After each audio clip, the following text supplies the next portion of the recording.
प्रश्न है पर्वत की तलहटी। पर्वत की तलहटी को हम क्या कहेंगे? द्रोण, बेसिन, घाटी या उपत्यका। तो तलहटी का मतलब होता है निचला भाग, जिसे हम उपत्यका भी कहते हैं, इसलिए इसका आंसर होगा डी, उपत्यका।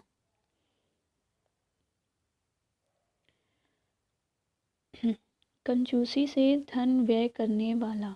कंजूसी से धन व्यय करने वाले को हम क्या कहेंगे? ए, कृपण, बी, मसृण, सी, मितव्ययी, डी, अल्पव्ययी। इसका सही उत्तर होगा ए, कृपण। उसका हृदय इतना कोमल है कि मित्र तो क्या वह अपने डैश को भी चोट नहीं पहुंचा सकता। ए, शत्रु, बी, सहयोगी, सी, विपक्षी, डी, प्रतिरोधी। इसका सही उत्तर है ए, शत्रु।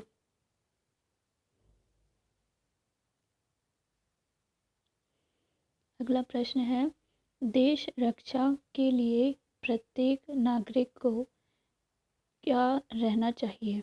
उद्धत, प्रबुद्ध, संबद्ध या उद्यत। इसका सही उत्तर है उद्यत, जिसका अर्थ होता है जो प्रस्तुत रहता है हमेशा।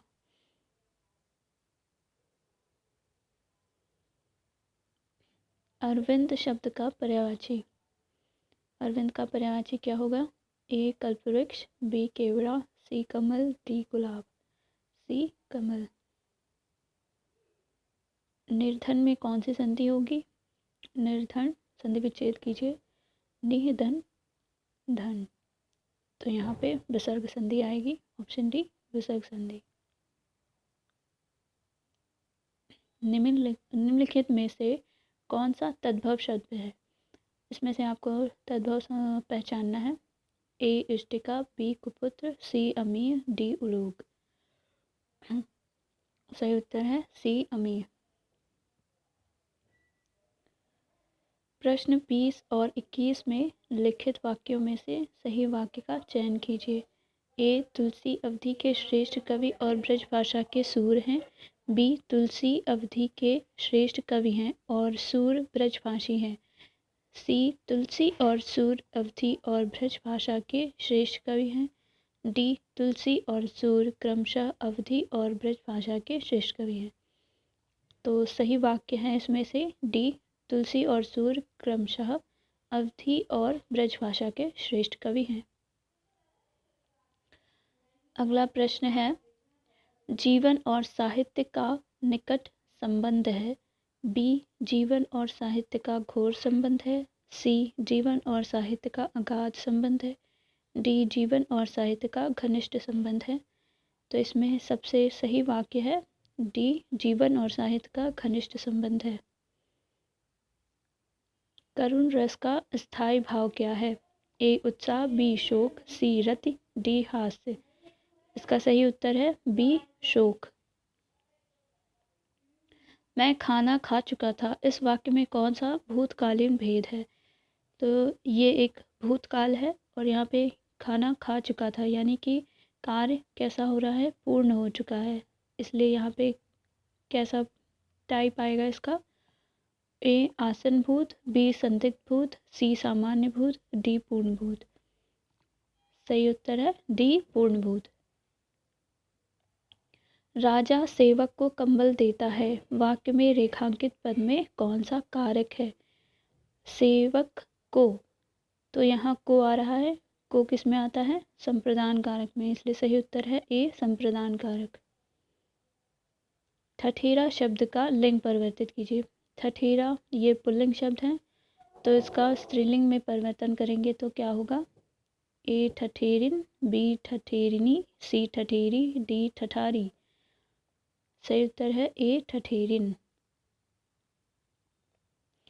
केंद्र सरकार के विकास व्यय में शामिल नहीं है। ए, सामाजिक एवं सामुदायिक सेवाओं पर व्यय, बी, राज्यों के लिए अनुदान, सी, रक्षा व्यय, डी, आर्थिक सेवाओं पर व्यय। इसका सही उत्तर होगा सी, रक्षा व्यय। इसकी व्याख्या देख लेते हैं। केंद्र सरकार के समस्त व्यय को योजनागत व्यय और गैर योजनागत व्यय में बांटा जा सकता है, जिसे क्रमशः विकासात्मक व्यय और गैर विकासात्मक व्यय भी कहा जाता है। गैर विकासात्मक व्यय में रक्षा व्यय, सब्सिडी, ब्याज भुगतान, पेंशन जैसे व्यय शामिल किए जाते हैं, जबकि उपरोक्त अन्य व्यय विकासात्मक व्यय के अंतर्गत आते हैं। हमारे रुधिर में ऑक्सीजन का परिवहन एक प्रोटीन द्वारा होता है जिसका नाम है ए कोलेजन, बी मायोग्लोबिन, सी हीमोग्लोबिन, डी केराटिन। सही उत्तर है सी हीमोग्लोबिन। इसकी व्याख्या देखते हैं। मानव शरीर में ऑक्सीजन का परिवहन हीमोग्लोबिन द्वारा होता है, जो प्रोटीन नामक धातु से बनी होती है। हीमोग्लोबिन में अधिकतर प्रोटीन होता है और ये प्रोटीन एमिनो एसिडों की श्रृंखला से बने होते हैं। अगला प्रश्न, अंतर्राष्ट्रीय गमन माइग्रेशन क्या है? ए देशों के बीच में लोगों का संचलन, बी लोगों का शहर से ग्रामीण क्षेत्रों में संचलन, सी देश में लोगों का संचलन, डी एक गांव से दूसरे गांव तक लोगों का संचलन। तो इसका सही उत्तर क्या होना चाहिए? अंतर्राष्ट्रीय गमन कह रहा है, यानी कि दो देश के बीच में माइग्रेशन हो रहा है, इसलिए सही उत्तर है ए देशों के बीच में लोगों का संचलन। इसकी व्याख्या देखते हैं। एक क्षेत्र से दूसरे क्षेत्र की ओर जनसंख्या का संचलन प्रवासन या माइग्रेशन कहलाता है, और यही संचलन जब एक देश से दूसरे देश को होता है तो अंतर्राष्ट्रीय गमन कहलाता है। अगला प्रश्न है, सॉफ्ट बैंक डैश और फॉक्सकॉन टेक्नोलॉजी ग्रुप ने एक संयुक्त उपक्रम SBG क्लिनटेक बनाया है, जो ग्रीन एनर्जी प्रोजेक्टों में 10 वर्षों में लगभग $20 बिलियन का निवेश करेगा। तो इसका सही उत्तर क्या होना चाहिए? A Adani limited, B Tata group, C Reliance industries, D Bharti enterprises. तो इसका सही उत्तर है डी भारती एंटरप्राइजेस। नेपाल भूकंप त्रासदी के दौरान भारत सरकार द्वारा संचालित किए गए बचाव कार्यों रेस्क्यू ऑपरेशन को कौन सा नाम दिया गया? ए ऑपरेशन नेपाल, बी ऑपरेशन अभय, सी ऑपरेशन सहाय, डी ऑपरेशन मैत्री। सही ऑप्शन है इसका ऑपरेशन मैत्री। इसकी व्याख्या देखते हैं। ऑपरेशन मैत्री 2015 में नेपाल में आए भूकंप से बचाव हेतु एक राहत अभियान था, जिसे भारत सरकार द्वारा चलाया गया है। गौरतलब है कि भारत की प्रतिक्रिया भूकंप के 15 मिनट के भीतर ही शुरू हो गई थी। अगला प्रश्न देखते हैं। लोकसभा चुनावों के लिए उम्मीदवार बनने की न्यूनतम आयु सीमा कितनी है? ए 30 वर्ष, बी 25 वर्ष, सी 18 वर्ष, डी 20 वर्ष। तो सही आयु है बी 25 वर्ष। भारतीय संविधान के अनुच्छेद 84 के अंतर्गत यह प्रावधान किया गया है कि लोकसभा चुनावों के लिए उम्मीदवार बनने की न्यूनतम आयु 25 वर्ष निर्धारित की गई है। अगला प्रश्न, 16 अगस्त 1946 को प्रत्यक्ष कार्रवाई दिवस मनाया गया। किसके द्वारा मनाया गया है ये बताना है। ए हिंदू लीग द्वारा, बी मुस्लिम लीग द्वारा, सी ईसाई लीग द्वारा, डी सिख लीग द्वारा। तो सही उत्तर है बी मुस्लिम लीग द्वारा। इसकी व्याख्या देखते हैं।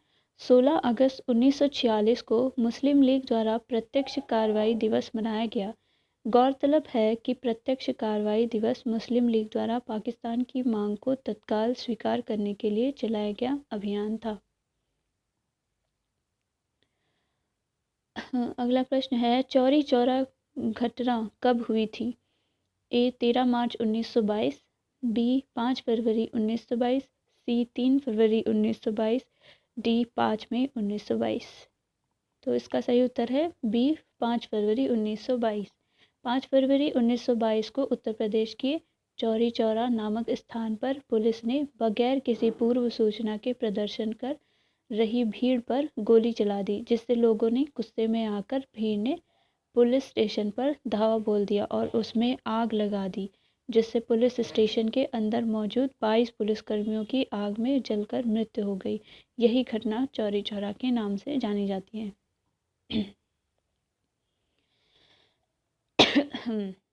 सॉरी।